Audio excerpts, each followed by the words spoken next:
बिस्मिल्लाहिर्रहमानिर्रहीम। अस्सलाम वालेकुम dear students, welcome to my YouTube channel expert mathematician. I am your teacher Fizan Ahmad. Students, आज का हमारा लेक्चर नंबर 12 है। हमने एसएल सिस्टम का आगाज किया हुआ है। आज का हमारा topic of discussion orthogonal and orthonormal set of function with respect to weightage function. ठीक है, आज जो हमने काम करना है वो ऑर्थोगोनैलिटी क्राइटेरिया और ऑर्थोनॉर्मल सेट ऑफ फंक्शंस के बारे में पढ़ना है। मीन्स दैट कि हमने एसएल के सॉल्यूशंस को फाइंड आउट करना सीखा हुआ है, यानी कि हर आइगन वैल्यू के अगेंस्ट हमारे पास जो नॉन ट्रिवियल सॉल्यूशन आता है उसे हम क्या बोलते हैं, आइगन फंक्शन बोलते हैं। उन्हीं आइगन फंक्शंस के सेट को हमने देखना है कि उसमें ऑर्थोगोनल और ऑर्थोनॉर्मल क्राइटेरिया क्या है। देखिए, सबसे पहले कि इनर प्रोडक्ट को, कॉन्टिन्यूस फंक्शन की इनर प्रोडक्ट को हम कैसे लिखते हैं। देखें, एफ ऑफ एक्स, यहाँ आर ऑफ एक्स और जी, ये भी मीन्स फर्ज कर लेंगे ये एक फंक्शन ही है। आर ऑफ एक्स आप यहाँ भी लिख सकते हैं। ठीक है, जी और एफ जो है ये कंटिन्यूस है और आर भी कंटिन्यूस है। वेटेज फंक्शन कंटिन्यूस ही होता है। किस इंटरवल पर कंटिन्यूस है? ए बी इंटरवल पर। यहाँ सामने दिया हुआ, कोई भी दिया जा सकता है। तो इसको लिखने का अंदाज कैसा है? इनर प्रोडक्ट को F of X, G of X और आर ऑफ एक्स, यानी तीनों फंक्शंस को, जो भी यहाँ पर दोनों फंक्शन हैं उनको लिखेंगे और उसको इंटीग्रेट कर देंगे उस डेट ऑफ इंटरवल पर, वो उनका इनर प्रोडक्ट आ जाएगा। ठीक है, देखें ऑर्थोगोनल की डेफिनेशन क्या होती है कि two real value function F G is orthogonal, यानी कि दो रियल वैल्यू फंक्शन ऑर्थोगोनल अगर हो with respect to the weightage function, यानी अगर दो फंक्शन ऑर्थोगोनल हैं वेटेज फंक्शन के लिहाज से, आर वेटेज फंक्शन है उनके दरमियान, ओवर डेट ऑफ इंटरवल, इस इंटरवल के ऊपर। तो अगर दो फंक्शन किसी एक खास वेटेज फंक्शन के लिहाज से ऑर्थोगोनल हैं, यानी कि आइगन फंक्शन, हम आइगन वैल्यू में, आइगन सिस्टम में जब respective eigen, distinct eigen value के अगेंस्ट हमारे पास डिस्टिंक्ट आइगन फंक्शन आते हैं नॉन ट्रिवियल, उस लिहाज से ये जो फंक्शन हमारे पास आते हैं डिफरेंट सेट ऑफ फंक्शन, उनमें से अगर कोई दो डिफरेंट फंक्शन अगर हैं, वो दोनों दो डिफरेंट फंक्शन अगर वो वेटेज फंक्शन के लिहाज से इंटेग्रल जीरो लाते हैं, उनका इंटेग्रल का जवाब जीरो आता है, तो वो दोनों फंक्शन क्या होंगे? ऑर्थोगोनल होंगे। डेफिनेशन को दोबारा देखें, in the two real valued function are orthogonal with respect to the weightage function, are orthogonal with respect to the weightage function. तो ऑर्थोगोनल की कंडीशन क्या है कि वो दोनों फंक्शन का जवाब क्या आए? जीरो आए, अगर डिफरेंट होंगे, एफ एंड जी डिफरेंट लिए। तो आगे सेट ऑफ ऑर्थोगोनल फंक्शन की डेफिनेशन देखें।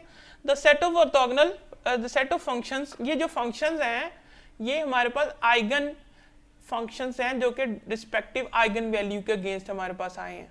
ठीक है, ये क्या है? ये डिफरेंट आइगन फंक्शंस हैं जो कि डिफरेंट आइगन वैल्यू के अगेंस्ट हमारे पास आया। और क्या अल्फा के क्या शो कर रहा है? के की वैल्यू डिपेंड करती है कि के अगर 1 है तो के 2 है या 3 है, तो उस लिहाज से हमारे पास डिफरेंट फंक्शन है। ठीक है, तो ओवर डेट ऑफ इंटरवल, यही इंटरवल है। If for any two of the following relation is hold, यानी अगर हमारे पास दो फंक्शन है अल्फा एम और अल्फा एन, और आर ऑफ एक्स जो वेटेज फंक्शन है, तो दोनों क्राइटेरिया के लिहाज से देखते हैं कि अगर डिफरेंट होंगे तो तब क्या क्राइटेरिया है, अगर सेम होंगे तब क्या क्राइटेरिया है। यानी अगर एम और एन की वैल्यू डिफरेंट हो और ऑर्थोगोनल हो वो, तो जवाब आएगा हमारे पास जीरो। ठीक है, इस लिहाज से हमारे पास आंसर क्या आएगा? जीरो, जीरो आंसर आएगा। क्लियर, ये जीरो जवाब देगा। तो देखें, अगर हमारे पास m और n की वैल्यू सेम आती है तो समथिंग, कोई भी आंसर आ सकता है, लेकिन वो हमेशा क्या आएगा? पॉजिटिव। बिकॉज ऑफ पॉजिटिव क्यों आया? पॉजिटिव क्यों आया है? पॉजिटिव क्यों आया? क्योंकि हमारे पास इंटेग्रल, डेफिनेट इंटेग्रल का जवाब always positive, because of A, B बड़ा है ए से, तो पहले बी वाली लिमिट पुट करेंगे फिर ए वाली लिमिट पुट करेंगे, तो आंसर तो हमारे पास क्या आएगा? हमेशा पॉजिटिव आएगा। तो अगर दोनों इक्वल हैं, दोनों फंक्शन अगर इक्वल हैं, तो वो हमारे पास क्या हो जाएगा? उसका स्क्वायर, और जब उसको इंटेग्रल को सॉल्व करेंगे तो कोई ना कोई पॉजिटिव ए जवाब देगा, कोई ना कोई फाइनाइट पॉजिटिव कांस्टेंट आंसर आएगा। ठीक है, तो ऑर्थोगोनैलिटी क्राइटेरिया ये है। देखें आगे ऑर्थोनॉर्मल। ऑर्थोनॉर्मल के अंदर हमारे पास क्या है, द सेट ऑफ फंक्शन, वही सेट फंक्शंस का set is said to be orthonormal with respect to the weightage function R over that of interval if any of the following hold. यानी orthonormal तब होंगे जब हमारे पास अगर सेम हो तो 1 आए, अगर डिफरेंट हो तो 0 आए। ठीक है, उसको हम कहते हैं कि डेल्टा एम एन, यानी इसे क्रॉकनर सिंबल भी बोलते हैं। ये देखें, ये एक इंपॉर्टेंट एमसीक्यूज भी हो सकता है, ये क्रॉकनर सिंबल किसे बोलते हैं। ठीक है, ये क्रॉकनर सिंबल भी है डेल्टा एम एन, यानी मीन्स डैट कि अब हम यहाँ पर अगर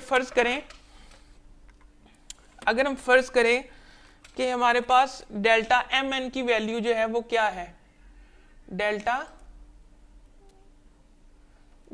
एम एन मीन्स डैट कि हमारे पास यहां पर डेल्टा, ये देखिए एम एन की जगह पर अगर 1 1 है तो डेल्टा 1 1 का आंसर क्या होगा, ऐसे एमसीक्यू पूछ लिया जाता है। डेल्टा 1 1 का आंसर क्या है, 0। ठीक है, क्योंकि सेम है ना। जब डेल्टा 1 1 का आंसर क्या है, 1 होगा, क्योंकि सेम के लिए 1 और अगर डिफरेंट है तो फिर उसके लिए 0। यानी मींस दैट इसी तरह का एमसीक्यू, अगर यहाँ डेल्टा की वैल्यू m जगह 1 रखें, दोनों सेम रखें तो जवाब आंसर आएगा 1। अगर 2 2 भी रखें तब भी 1, अगर डिफरेंट रखें 1 2 रखें तो तब 0। तो इसे क्रॉकनर सिंबल बोलते हैं, एमसीक्यूज में आ जाता है, बाज़ दफा पूछ लिया जाता है। तो ऑर्थोनॉर्मल की क्या डेफिनेशन है, ऑर्थोनॉर्मल के लिए अगर डिफरेंट हो तो 0 और अगर सेम हो तो क्या आंसर आएगा, 1 आएगा। यहां पर क्या था, सिंपली क्या था, कोई भी कांस्टेंट आ सकता है, लेकिन ऑर्थोनॉर्मल के लिए क्योंकि फंक्शन नॉर्मलाइज करते हैं हम, तो उसके लिए हमारे पास क्या होना चाहिए, यहां पर 1 आना चाहिए सेम के लिए। ठीक है, तो ये था जी।